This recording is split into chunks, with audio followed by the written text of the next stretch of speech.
this, and it reminds me of, I think when I was about 9. Is that too close? Yeah. Good, because I'll give you some details on a.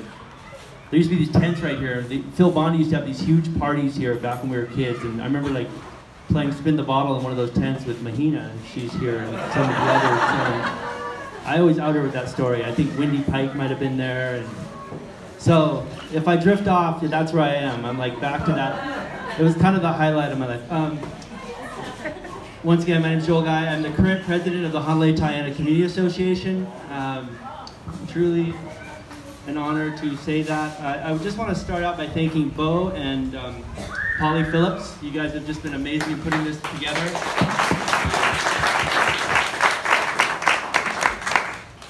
Clearly, as we all recover from the flood, communication is something that is so vitally important, and trying to get information out there to the right people and from the right people, and trying to make sure that we're getting good information. And I think, with Polly and Bo's leadership, we're able to take a step in that direction with the Haena State Park Master Plan, and that's clearly what this is about tonight. I think we're all pretty clear about it, that this isn't a DOT meeting, and we don't have any information on the road or convoys or anything like that. It's entirely about the Haena State Park Master Plan, and even specifically what's happening in the next couple months there. And we just felt like that was something, the community association felt like that was something that we wanted to make sure the community was well aware of as that work commenced, what that would look like. And then we were very fortunate to have someone from Parks here, the top of Parks. But before we get started, we did ask Uncle Kaylee to come up and give us a blessing.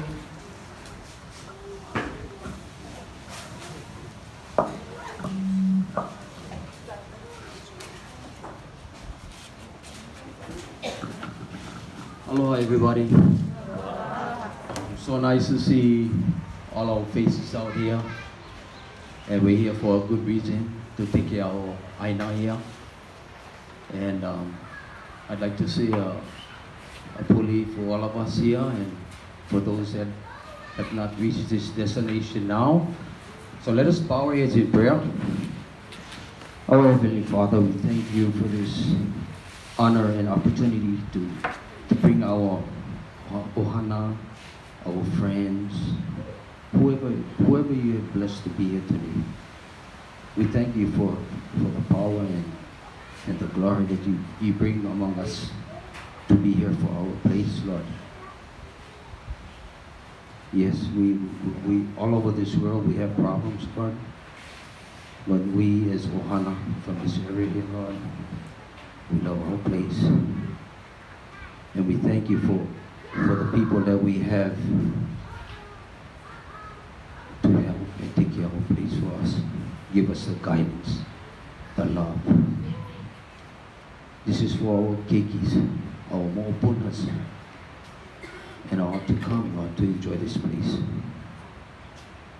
We thank you for the people that have come forward to share with us in this master plan that we have, Lord, that they are blessed by you and you've given the power to them, Lord, to come forth to us and to give us the right messages that we need to know. So all in all, Lord, we just thank you for this beautiful evening here as you bring all of us here together. It doesn't matter if we're family or not family, we all one. In your world, we are one, Lord. And let's keep it that way, Lord, for our Aina, for our ohana, and all that's going to be here after we leave. So we ask you for these blessings and all the people that have worked so hard to get us where we are today. And finally, we have come to something that you have put forward for us, Lord. So we ask you in your name to guide us tonight as we come through this meeting. As we leave this meeting, we ask that you keep each and every one here safe and guide them home safely, Lord. We ask all of these blessings, Lord, in your mighty name, through Jesus Christ our Lord. Amen. Thank you so much. So, before we get started, I just want to make one more huge show of gratitude to Baramy and Nise. We give them a round of applause. They've just been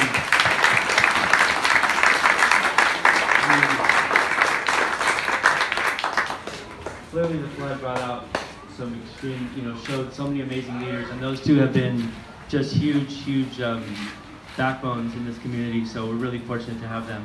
I was hoping Bo could help introduce Alan. This all started because somebody came up to me and said, are we going to get ticketed or fined for hiking the Haena Trail? And I thought, well, I don't know. They say the park's closed. So my daughter and I went on the website, saw the park was closed, and I thought, I'm going to go right to the horse's mouth. And I called Alan, and we had a long conversation, and he said, there's a lot of stuff coming down. The stars are lining up. And I thought, Alan, you better talk to the community about this. Everybody needs to hear it, and they need to hear the real information from somebody who knows what's going on, because we are the ones who are affected by all of this right now. And Alan was supremely gracious and said, I'll come out on Thursday. I was like, I can't put that together yet. So we agreed on today, and we're so lucky to have Alan Carpenter here. Thank you so much for coming out. TLNR. Thank you, Bo. Thank you, Joel. Aloha, everyone. It's actually my great pleasure to be here. This is one of my favorite places, even though I've never had the privilege of living here. I have had the privilege of working with and in state parks for the greater part of 3 decades. Most of it as a state parks archaeologist, and I've done a lot of archaeological research that has paved the way for future things to happen. I did all the inventory survey prior to the clearing and restoration of the Lo'i here in Haena. I've done years and years of work on Na Pali coast with Sabre Kauka and Na Pali coast Ohana doing restoration. I really believe in these places and the power to make them better, despite our sort of limited resources. I envisioned this kind of as just a talk story session, and it's a little bigger than that, and it's maybe not conducive to that, but I have some information to share with you. I'm not necessarily here to talk about the master plan, which is a plan that came about over 20 years of working hard and diligently with the community, and and has been vetted over and over again in public forums. But I would like to say that it was finally approved by the Board of Land and Natural Resources last month, and subsequently the governor has accepted the final environmental impact statement for the park, and the final master plan is imminently going to be approved by the chair of DLNR, Suzanne Case. So the plan has finally, it's written and it's final, it's on the table, and it's now our job to do something with it. And I'll tell you that we don't have a great history of rapidly implementing state park master plans.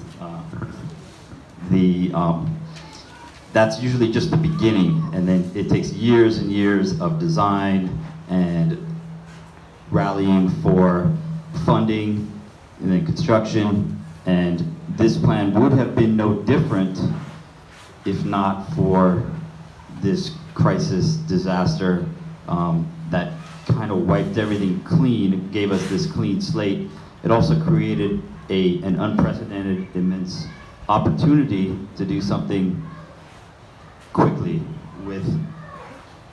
because we have a park that's wrecked, and we know that soon enough people will be coming back, and we have this brand new plan. So we wanted to, rather than just let the park fester or slowly fix it over years and years, we decided to dedicate funding that we had in our discretionary budget but was not intended to use in this park. And we made a rapid decision. So a lot of these funds were lapsing. In other words, we would lose them if we didn't spend them. We yanked them from other projects, and we managed to encumber nearly $3 million to improve this park specifically in about 10 days. And it was an immense effort and an unprecedented move. But but it happened so quickly that we didn't necessarily have time to get the word out to everybody. Our vision is that we will build the improvements as per the master plan, rather than repair the things that just broke, because it doesn't make sense to repair something that was washed away when we have a plan that says we want to have something better, more resilient, and better protected, you know, ADA compliant, all those things. So it's going to be a little bit different, but it's going to be exactly as planned within the parameters that we have. So and one other thing. So in the wake of this flood, we and in the midst of all this scrambling, we did rapid assessments. We've also been planning for these improvements. The park, both Na Pali and Haena, they're a mess, right? I mean, the water line got blown out. The river crossing is gone in an 8-foot section. So we don't have toilets that work. We don't have drinking water. We have a septic system that doesn't work. The parking lot that was just put in, you know, as an interim measure was virtually completely washed away. The beach was eroded immensely, which is a problem area that we've known about. You know, we had EV exposed, and but through it all, the most amazing thing when I first came out, and I came by boat from the west side to do the initial park inspection, two things were really just unbelievable to me. One was arriving up the river and seeing, you know, the community on shore, and just the spirit of the people in the wake of this. They were almost ecstatic, which was kind of a shock to me. You know, and I came to realize as I hopped in a truck with some guy who I'd never met before and made it down the road where there's, you know, kids riding bikes and horses, and no other people, that for some of those folks, this is the first time they've ever had their community without 2,000 tourists a day, you know, cramming everything up. So it created this, you know, sense of peace and rest. And a lot of people talk about, you know, the old days, and I think, well, this must have been what they meant, right? This was like the old days. So we have a rec park. We have plans to do a lot of repairs to it. We did not know when the disaster declaration would be lifted and when the roads would be ready. We heard various estimates, and in fact, we went with the notion that at any time, once the disaster declaration was lifted, they could start letting hordes of tourists back into this area, and we have this park that has no means of supporting them. We went to DOT and we asked if we could put a gate up across the Kuhio Highway in the park, which is DOT's land, it's not ours, so we don't have the right yet to close it. And they said yeah, and we said okay, and then we just sort of let that lie. And in the press release that came out last week that talked about the repairs coming up, we mentioned that we were going to be installing a gate. Well, we do not need to install a gate because they're not coming right now. So I'm just here to let you know, number one, we're not going to go across the Rio Highway. So we know how special it is right now, despite the fact that all the improvements have to be repaired and are broken. So we want to give you guys that experience for as long as we can. You deserve it, and I mean, it's going to change, but for now, I think, you know, we're going to ask you to indulge us as the construction proceeds, and certain areas of the park are going to be off limits, you know, because there's going to be trucks laying gravel in the parking lot. There's going to be, you know, truckloads coming through and delivering stuff. So I think if you guys can just let that happen, you guys can have the road. The lifeguards, I think, are back. They were there today. The beach is fair game, and we'll talk about the trail, okay? So that's step one. Yeah, I love giving good news. And there's no real bad news. This is all good news to me. You know, we were looking at at a park that wasn't going to have any funding for years. The legislature appropriated exactly $100,000 for this park last year. That's all we had, and I mean, that was just going to get us started on design. So we're managing to probably put in, we still have more funds to come. Disaster funds are going to be in this mix as well. We might get $5 million worth of improvements, by the time the road opens again. So that's just an insane opportunity. The specifics are, DOT is responsible for the road. So the stream crossing is up to them, and we haven't coordinated yet. We don't know when that's coming as of right now. I like it the way it is, because if they fix that, it's going to delay our work. We have Earthworks Construction is on board. They are going to build the new parking lot, which is going to be situated slightly makai of the current one, but all within a previously disturbed area of the park and per the plan. It will have to have, it's going to be a permeable surface lot just like the last one, but it's going to have some concrete to retain it and try to make it more resilient to future flooding and to meet things like the ADA access requirements that we don't have the right to ignore, even under the declaration. So it'll have, a 5-foot wide path that allows people to get out of their cars and get to where there will be in the future a gathering area, a hallway, and from there we have the road itself. The highway is in a fairly significant rockfall danger zone. That's been evaluated, and we've actually seen evidence of it.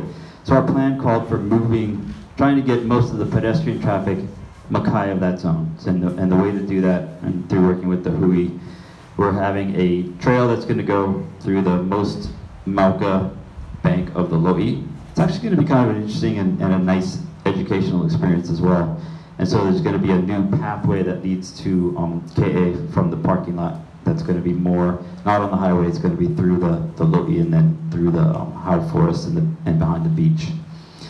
That will be coming. Our water line got blasted and it was old to begin with, so that entire water line is going to be replaced from Limahui Stream to the restroom, because we have to have obviously water to service the toilets and for safe drinking. At the moment, by the way, that water is not safe to drink as far as I know, so I wouldn't recommend it.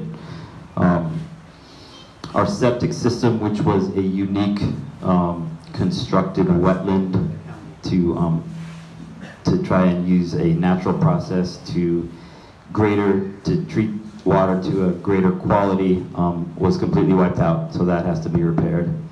And moving down towards the beach where the lifeguard stand was undermined. I mean, I assume most of you have already been there, right? Like, I'm not telling you anything you don't know. And that's been wiped out. So DOT had initiated some fixes there. I think there were a lot of concerns, including possible erosion of EV and just use of inappropriate materials.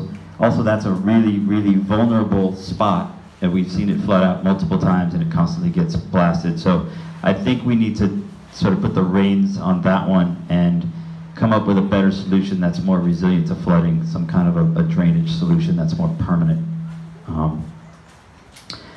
Moving on to the trail, at the moment the trail is not open, but I know a lot of people are desirous of going on it, so we'll reevaluate that on a day-by-day basis. There's things, this whole notion of opening it to just the local community, that's a tough thing, right? If we open things officially, we don't get to discriminate, right? So right now, I think you guys, anyone who has a legal right to access this, it's fine for you to go into the park, but other people will find other means of accessing. We know it, they're getting there all the way down to Kalalau. We've redeployed most of our staff to other areas. We have huge flood issues in Wailua River. We just spent a ton of resources on Polihale, getting that road fixed.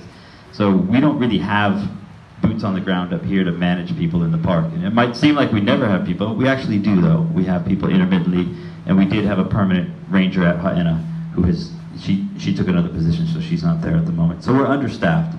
And so you'll have to bear with us as we consider, slowly moving down the coast and opening up, because it does open up other problems. With the lack of management comes damage and hazards. There are some really, really sketchy washouts on the trail. You know, I don't know how many of you have been all the way down the coast, but mile 7 to Kalalau has some places where if, you know, 1 foot wide and you misstep and you are not surviving. So public safety obviously has to be something we think about.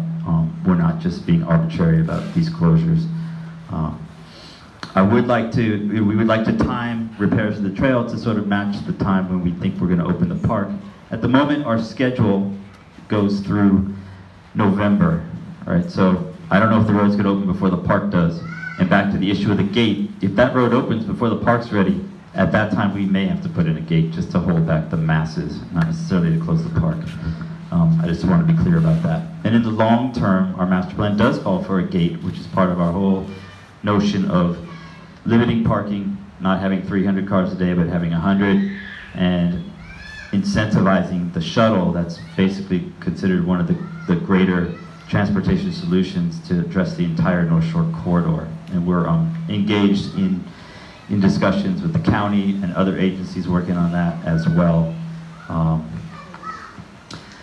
So I think that's most of what I wanted to bring up, and then I wanted to just open it up to questions. And anybody? What's the fine for walking on the trail? So the notion of the $5,000 fine. So the fines are actually not that high.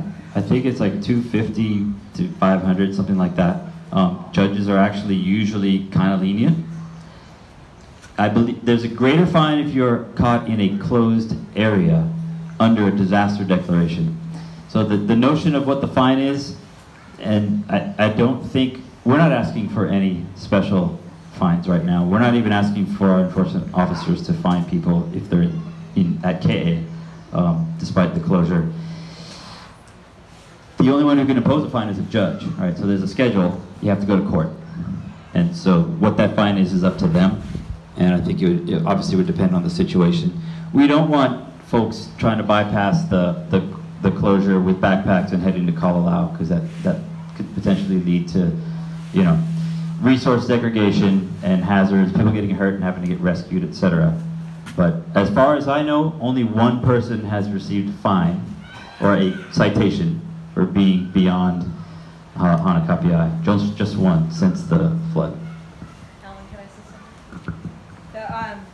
The fines at the court, for locals, they'll give you community service. If you're a tourist, it's about $250, but that does vary, as Alan said. But locals, community service, and not in Colorado. I mean, if it became a big problem issue, we could probably, you know, ask for a high fine based on the disaster declaration. You know, like say someone was, you know, taking tour groups down the coast or something. You know, it's happened. But I wanted to ask about the diversion of the water from the Naue stream to the. I'm talking about. I thought you just mentioned they're going to divert water from the Naue stream over to the park. No. We're going to replace the water line, which is a county water line that comes along the road, all the way. You know, it's well water from Wainiha maybe. So it's the county water line that goes across the stream, and it parallels the highway all the way to our bathroom. And we're not using stream water. No. So it's treated county water. The other question I had was, years ago, it wasn't a big deal to know that they weren't advertising the Colorado Trail in in Siberia. Why? I mean, if we don't want to have 50 million people coming, why don't we ask the advertising industry to stop advertising that particular aspect of the island? I don't control that, but I'm with you 100%. Can you repeat the question slightly? She was asking, why can't we ask the advertising industry to stop using Kalalau as sort of the backdrop? Kalalau is, let's face it, folks, it's the poster child for this state. I mean, it's on everything. You know, I saw it on a hotel ad today. You know, conferences that aren't even coming to Kauai use it as a backdrop. I think you can see it on a ride at Disneyland or something like that in a virtual. It's everywhere. We don't advertise it. We just try to give, you know.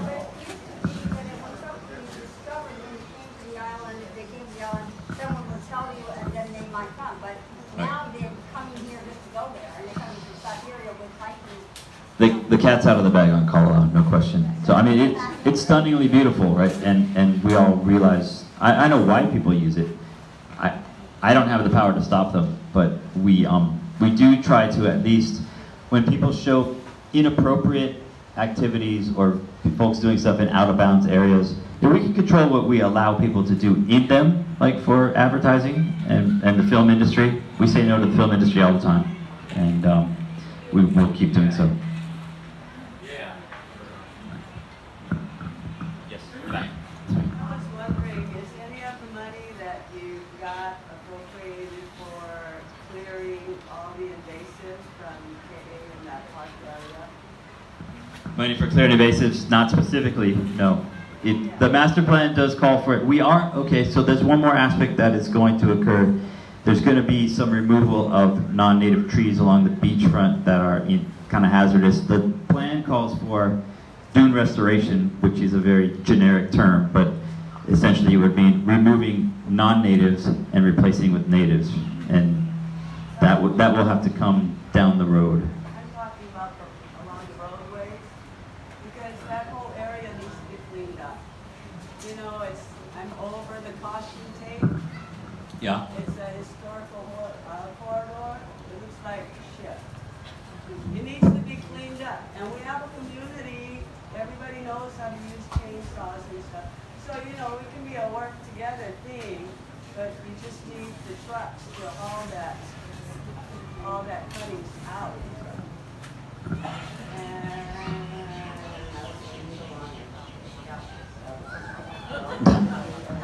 Okay, well, thank you. I agree. And I mean, the hui, and I should mention that the hui, hui maka'ainana o makana still has we still allow them to go in and do their maintenance in the lo'i in the park. And so they have special access, and I'm sure they would love to have anybody come and work with them. I understand that. What I'm saying is, you're working on the master plan. Let's clean up the roadway while we have no 10,000 vehicles coming down in a day's time. So now's the time to get that kind of work done. That's what the local community is looking at. Okay. You know? So we really need to get that cleaned up. Over by the wet cave off the side of the road. That is awful. We have Uncle Moku. He can show us how to do a rock wall so that the people don't just pull up, because they do anyway. They park under the no parking signs. You know? Also, are they going to plan on paving from KA all the way through? Or is KA going to be the last? Because it's the last, that's back ass. It should be the first. And we have Robinson that can bring the machines in. So by the time you're done with KA and come up this way, they'll be ready for the machines, you know? But maybe you guys got to work with the DOT and everything on those things. But we do have people in our community that will help with the cleanup, because they've been cleaning up all along, and they're still not getting paid. So if you got money in your pocket, I'll take that. we need to We're writing down that suggestion. There's also, but there are potential. There's projects. I mean, there's a couple of programs that can put people who have lost their jobs back to work, and they actually could work in the park. That's a distinct possibility. The second one was the septic system in that park. Yep. When it was built, it was obsolete already because the numbers exceeded what it can handle. So it's not just repairing it. It's a special place, you know. Good point. You're They're up. gonna hold themselves until they get back to Haena Park or do your business before. Yeah. Hanakapiai, where are all these 10,000 people a day? If everybody peed, that's 10,000 pees. Now if they do it number 2, what the heck? You're right. Well, But we get into trouble for hunting, gathering, doing all this. We gotta go get permits. We gotta follow this. When it's our right to go there. It's also our right to take care of these places. KA is a Wainiha. It was supposed to be a park that would house us, so we can teach us and our kids about the area. If the visitors wanted to be part of it, they were welcome to it. But it wasn't supposed to be built for the visitors because they got to get educated. No, educate them in the airport before they even get in the rental car and they step out into our island. Right.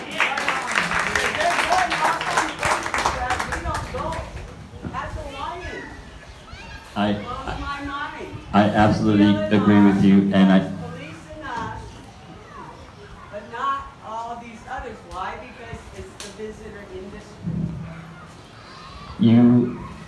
You have hit the nail on the head, and I'm not gonna say too much about it, but there has been a very healthy debate in the legislature pitting the visitor industry and their constant advertisement of using our places, right, as advertisement versus the amount of money that DLNR and particularly state parks gets to manage those places, and it's very, very inequitable. So. Supernova should be here because that's her people, and Bernard should be here because that's his people that they're exploiting our island, our island, our community. This is our community. Thank God, yay, hello community. If not, Right. Hello everybody. No, no, thank you. And I wanted to actually go back to, your first one was about paving, because I think a lot of people don't want us to pave, right? I mean, there's a contingent who say, let's just start peeling. Pothole road and stuff over there. You guys so worried about the rocks falling. Yeah, that's. Worry about the trees falling because the tree fell. All right, so we can talk about this, but I believe DOT would be willing to pave that road before they turn it over to parks. I'm not sure if we'll solve that metric tonight, because I think there's two sides to that issue. There's some folks who actually would much prefer we went with a better drained, permeable surface in certain areas rather than asphalt, but. I agree with that. I'm just saying, make the asphalt that is all cracked and Okay. All right. Maybe answer that question for. I just like to let you guys know. The cement, only part of the turnaround is going to be cemented. Okay. There was trouble on paving the road on asphalt because of the oil going into the ocean. So I suggested the turnaround do a cement because the cement will last longer than the asphalt. We gotta look for the long term. Cement will last, and it's just an area. The parking lot is gonna be lime-based stone. Okay, so no asphalt, because the reason why is this is what us the people agreed upon in not using asphalt because of the oil going into the ocean. Okay, so just to be clear on that. Okay. Thank you. Now on the tree thing, clearing the tree, we had kuponas from before never touch that mountain. Makana is special. Okay? That's the reason why the trees are why it is, because we were there at the meeting with Alan Dem discussing this with the kuponas. So I'm sorry that you folks wasn't there at the meeting at that time. Let me finish. I'm sorry I wasn't there at the time, but this is what came up. And this is why when we have meetings, you guys gotta come. Okay? Now this thing is done, and let's move forward.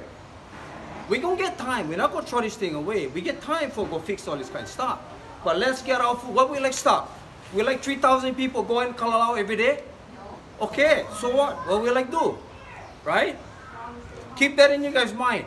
This other stuff is small. We can fix them down the road. They're willing to work with us. That's what we get. But if we're going to be opening our mouths this way, we're not going to get nothing done. Let's get on the right boat. Let's be on the right page. And let's work with these guys because they're willing to help us. They know how we're all thinking about our place. And that's the bottom line. We got to work together. Let's be with these guys.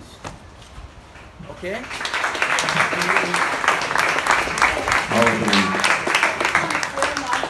Okay? I wasn't wasn't talking about new pavement anywhere but the roadway. I wasn't talking about any trees anywhere but along the roadway. Because along the roadway where these trees are, I'm not telling you to get rid of all the trees, but they need to be maintained and cut back. That's what I'm talking about. I've been to those meetings also. I've been in the very first meeting on this master plan. Right? Weren't we at the first meetings on master plan? Okay, so I'm not talking about any new pavement. I'm just saying where it's paved, we need to get those things on your list so you can give it to whoever's responsible for that. That's DOT. And let's get the roadway cleared back. That's all I'm saying, okay? Don't get upset, and I'm not trying to, I'm just not gonna get on the right page. and I just want everybody to know we're all on the same page, Yeah, okay? but just remember, sister, Because DOT, I just talked to Andy, DOT Andy, and and state also parks is Tommy, two and different that's what things. they're asking also, to, let's clear up all of this. Yeah, I We're understand, on the road, but and I understand we're DOT going into is one different. We're thing, going off the meaning. and We're talking about the DLNR master is plan. another Let me thing. take over. All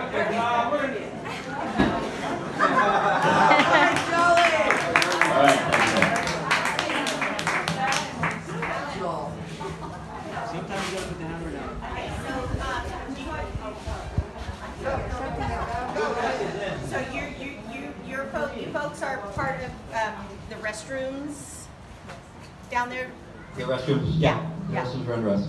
Could I just suggest, along with having the restrooms, put in separate changing rooms? So many people use the restroom just to go in there and change, and everyone's standing outside like, ugh. So if you had a separate changing in Honolulu, the Shehans did it perfectly. They have 3 changing rooms right outside their stall, and works beautifully. Good idea. Okay. clarity on something. I think I understood you. Stand up. Stand up and project your voice. So we have, as locals, we have access to the park while all of the construction is going on. So except for the areas under construction, right, or if they're doing work in a specific area, or if there's something that we're going to close, we'll put a sign up or we'll close it somehow. All right. So I want to make it clear. Yep. We're going to make that possible, but I mean the easiest way then would just be drive down the road, park at the end, and go to the beach. Right? Or walk. What is the time frame? What is the window that you're looking at in order to implement these improvements? The estimated schedule right now goes through early November. End of November? Early November. Early November. That will probably get pushed out. And how 'cause does that coincide with the improvements from Waikoko to Haena? that is a question for DOT. As far as I know, they're Well, DOT's involved all the way to the KAB. right. Okay, right. So Friday night, we'll have another person, my boss from State Parks, will be out here, as well as folks from DOT, including the head from Oahu, Ed Sniffen, and who else? DOE, right? I think there's a lot of school issues out here as well. Okay, thank you. Okay. Is there any place that we can go and read the plan in writing authored by somebody who's accountable? Absolutely, on our webpage. It's been there for months, but I have 50 copies of the actual, just the graphic that shows the planned improvements. I didn't expect this many people to be here, sorry. I underestimated this community, apparently. Sorry?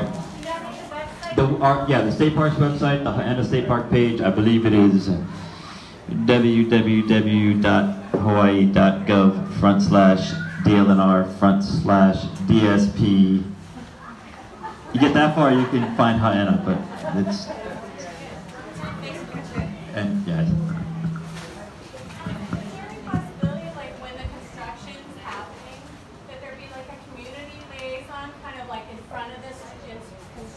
So that they can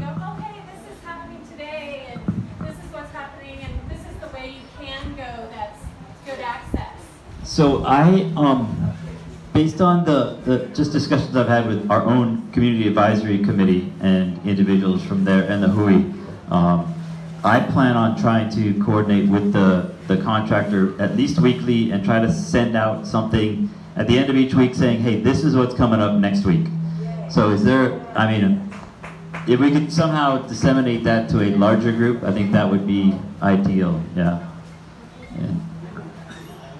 I think that's such a great idea, and I know that you have an open ranger position, and I'm wondering if you have any sort of timeline on filling that.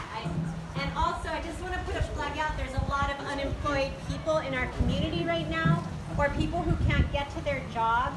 And so if there's any opportunity for us to know about the jobs that you may have coming, or even if your contractor may be looking for day laborers, that kind of stuff. Right. We have communicated to the contractors that the desire of the community and the desire of state parks, we can't require them to hire some local labor if possible. I am working on hiring a ranger from this community. What's his name? Tyson Gomes. Do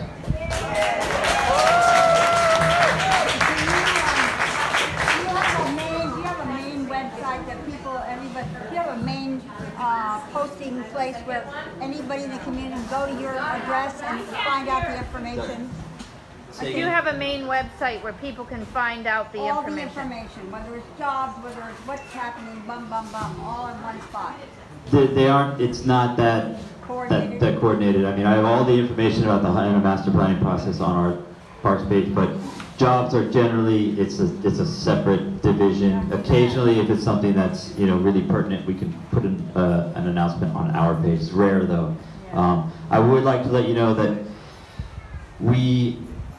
Admin at State Parks has been fighting very hard for a long time to get additional positions across the board. We have 52 parks on 5 islands, and we have 125 people to manage all of them, which is like 75 less people than we had when I started working here 25 years ago. Which is just, and we have way more responsibility and way more lands. So the most important aspect of personnel that we're missing is what I call that ranger class, which is the boots on the ground, where the people greeting and giving information and keeping people safe. We're trying. We asked for 32 positions. The legislature gave us 2, and then the House Finance Committee added 8. We got 10 new positions this year, which is the best we've done in a very long time. It's not enough, but 3 of those positions are for Haena Na Pali, so we're going to finally have kind of a full staff there. So in the near future, we're going to have the position that Tyson is going to fill is an emergency hire. It's temporary, and then we're going to have 3 permanent ranger positions coming up for filling soon. Hopefully by the end of the year, and then we have a park manager position for Haena Na Pali, which, I mean, many of our parks could use that type of position, and that's a little bit higher up. It's kind of a dream job, actually, if you ask me. I'd take it, but so we do have some jobs coming up, and I will work through the CAC and other outlets to try to get people from this community to apply.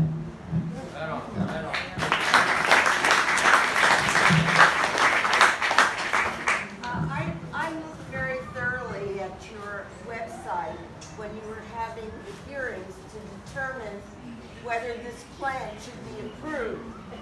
And the one thing that struck me was you had done some analysis, but perhaps not enough in terms of the impact that people will have on that area coming from Honolulu all the way out. So I would like to hear, since that was considered at some length, what numbers of people are we to expect? How have you decided to permit them to come through, and where are you going to do this? Have you considered alternative sites to check permits at Waikoko, for instance, rather than right next to the beach park? Very good question. Okay, all right. Yeah, Alan can paraphrase it. She was asking, I think, about management and the numbers of people, how we intend to permit them, and would we do that outside the park?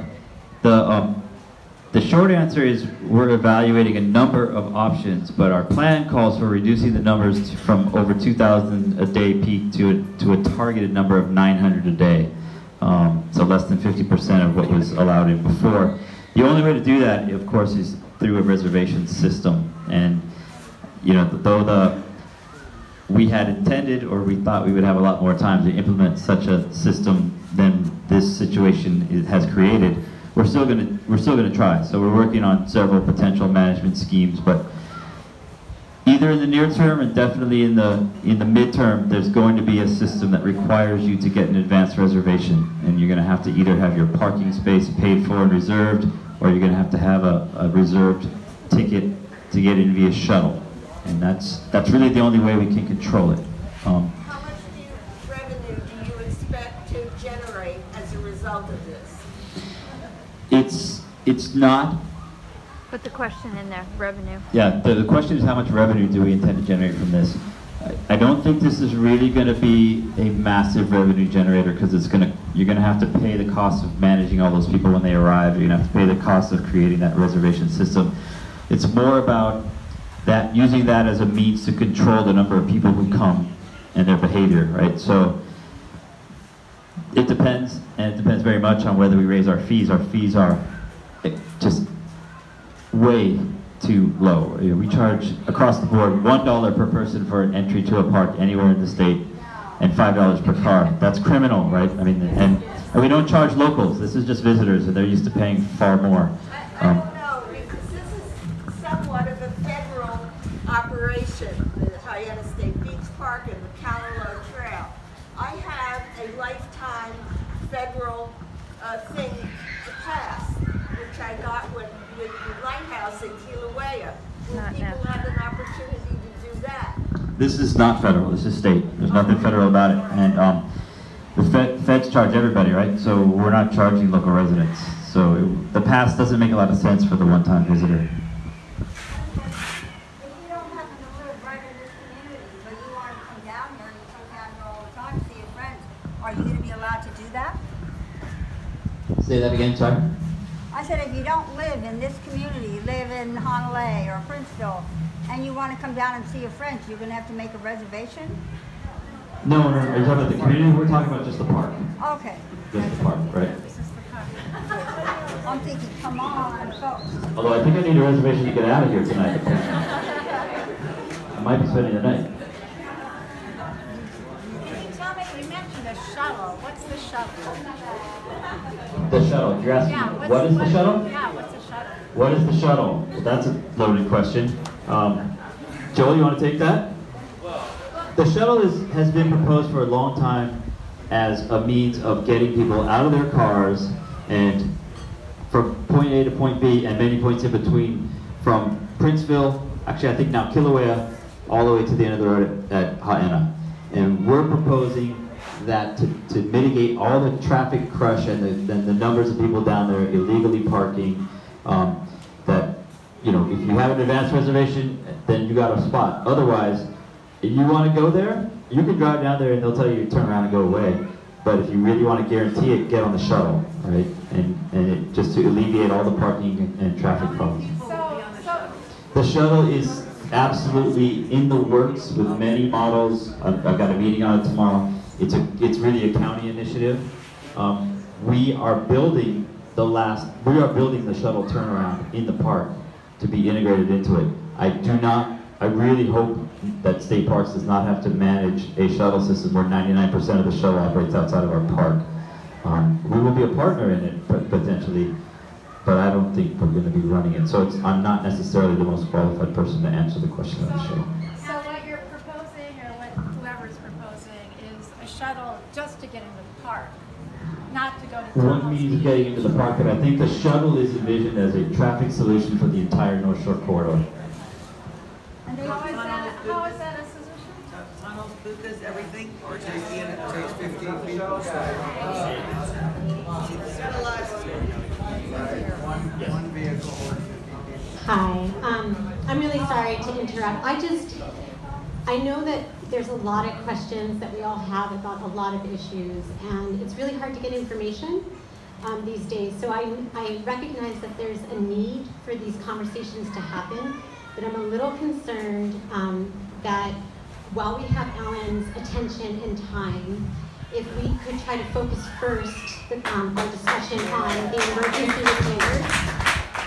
Only because the shuttle there's a lot more questions than answers right now, so maybe that conversation can happen after this meeting or at the tail end of it, and Joel's been working really hard, and I know that he would love to share some updates, but for right now, I just want to suggest that we try to focus first on getting correct information about the repairs, and especially the timeline. That's why I was asking, I had my hand up, as I was hoping that you could talk a little bit about the front end of your timeline, so we sort of know what to expect. Sorry, guys. Okay, that's a very good question, because the construction will probably start slow and then all of a sudden it will crank up. So right now the contracts have all been signed, and I forgot to mention one that is actually near and dear to my heart. One other thing that we're doing: there are two historic cottages from the 1920s and 1930s in the park. The Allerton Cottage at the end of the road where the main house burned down, and the Montgomery House, which is down in the middle of the Loie system. They're in fairly extreme disrepair. They're really unique historic structures, part of the cultural fabric of this place. And so, under this opportunity, we're also going to restore both of those. And we'll repurpose those most likely for staff, rangers, volunteers, etc., to make use of. There was a proposed caretaker's cottage in Bayshard in our master plan that didn't go over too big, so instead we decided let's just work with the structures that we already have and utilize those, adaptively reuse those for park purposes. I was out there today. It's Kikio'ola Construction. Mike Faya, he's the expert on this island in restoring plantation era structures, which these are, and so they're like literally taking measurements because they're going to custom mill the wood to bring these things back to historic standards. So that's a really neat part of this thing that's happening right now. That will happen sort of independently of the parking lot, etc. So when they're ready, but they'll be, they'll be really self-contained to just those two structures. The thing about the time frame for the larger construction is we would normally spend, I'm not kidding, a couple of years in a design phase and contracts and going back and forth to design the types of improvements, that are going to amount to millions of dollars. We designed these improvements over a weekend for the purposes of bidding. Now, they are not completely ready, spec'd, ready to build. So this contract is in effect a design build. We have to do a topo right now. So they're actually surveying right now the topo because they don't know how much material they have to bring in. Right? They took a wag, they took a guess. I'm telling you, we got a really good deal. It's actually, we're going to end up paying less in the long run, considerably less than we would have if we had done this the standard way. But so right now we're literally tweaking the design. So for example, it might look one way on paper. That's the way we have it in the master plan. But as it moves Mackay to move out of this rockfall zone, there's archaeological sites there. So I was tromping through the bushes today with the surveyors, because we're not going to let the parking lot damage any archaeology. And already I can tell we're going to have to redesign it a little bit because it's too far from Mackay. So there's a design phase that has to happen. It has to happen rapidly. We need to be nimble and protective of the really important things there and not get caught up in doing it too fast. Some of these actions might stretch that construction phase out a little bit, but I'd rather get it right than get it done fast, and the public can wait, right? So. Yes. What materials are proposed for the boardwalks? The boardwalk is going to be, right now we're looking at a couple of different, they're synthetic, because real wood would just rot. All the fasteners are going to be stainless steel. One is the structural things I think are going to be it's a It looks exactly like wood, but it has a 50-year warranty, including being submerged in water. It's a relatively new thing. It's not Trex. It's called a Koya wood, I believe. ACCOYA, I believe. And the boards on the top, we're looking at two options. One of them is Trex. I don't like the way Trex looks. I'd rather have something look more natural. So we're looking at another new product that really looks nice. Looks like wood, but in that environment, wood wouldn't make it, you know. And I don't want to have to build this thing again. Stainless steel fasteners, etc. So all these things add to the cost, of course. Yes. Hi, so I think a big concern, and forgive me if it's not your area, but I'm talking about now, is that 3,000 cars are still going to be coming down here every day, whether the park is closed and remodeled and beautiful or not. And we're finally having a community that our kids can ride their bikes, we can walk our dogs, and I'm sure that when the tourists come down and they're told they can't come, they're going to be super pissed and they're going to turn around and be going 50 like they do. And so is there any way, I know there's going to be signage, I mean, speed bumps? Could we do something that makes people go slow when they come to our community so that we can have our kids still in their neighborhood? You answered your own question. You can't answer that. Okay. It's not his department. Okay. There are separate organizations. I'm part of another committee that's working on a sort of a different transportation and parking and access plan outside of the park that has to mesh with our plan, but you're right. But the other thing is, if we get the messaging out properly via social media, websites, Supernova, and tell people, if you drive to the end of the road, you're just going to turn around and go back, get on the shuttle instead, then they're going to get on the shuttle, I think. That would be great. Yeah. And there's going to be tollway zones all through Haena is part of the plan. It's 2 miles out from KA is a tollway zone. It's only 2 miles from the state park, not the whole way. That's what the plan says. Right, there is a proposed tollway zone far enough that I think it would deter people parking that far to walk to the park. Back there. Weeks after all this happened, when I finally could get down there, and it was the first time in years. And the thing that just drove me right out of my mind was the wet cave. The signs, they had like 5 or 6 sandwich board signs saying no parking. They had 5 or 6 metal poles with signs up here somewhere saying no parking. And then just to top the beauty off, they had a bunch of those like 20 or so yellow bendy boards. It looked awful. I just wanted to slap somebody, and I'm a really nice old lady normally. It made me so mad. I mean, who did that? State Park would never do that. That was clearly DOT. But, sorry. I don't mean to throw DOT on, but I really like Larry, and we're going to work closely with them. I agree with you completely. Our master plan, though, is it's good. There's only going to be special access parking down at the end of the road, right? So that maybe we can clear that mess up. I agree completely. Is there any way to lower the 900 people, that number? Can we bring that down to about 30? 30? That was today's number. Would that change? Is that written in stone? 900 still seems like a 900 it was a target number. It could go up, it could go down. I think that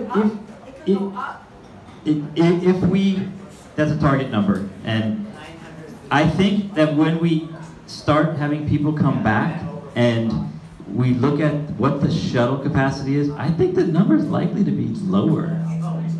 Likely to be lower, yeah. Because I don't think, if you look at, we have 100 parking stalls down from, there were about 300 available in the park. We limit that to 100, we're probably gonna have to set aside about 30 for non-fee paying folks.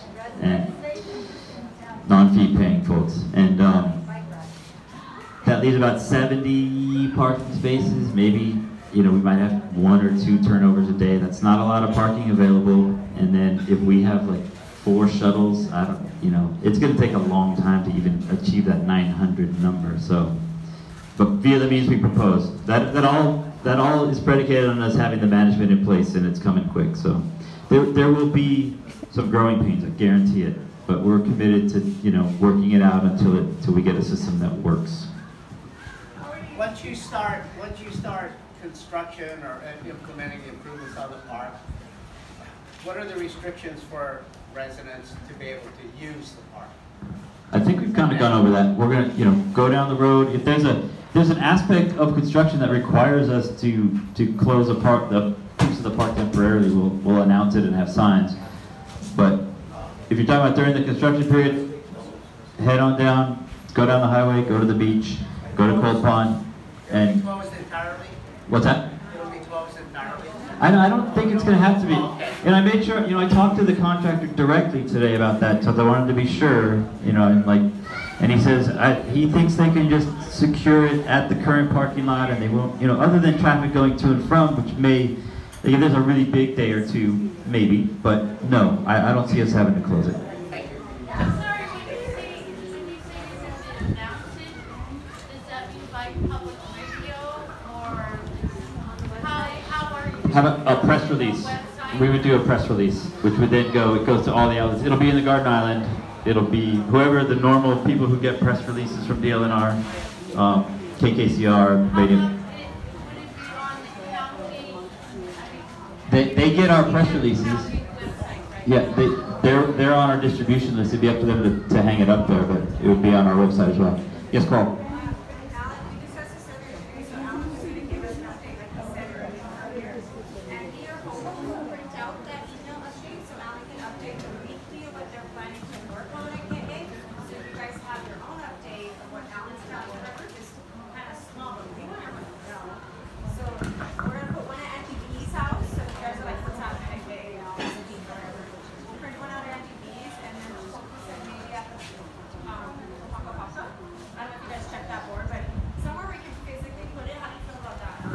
I think that's great.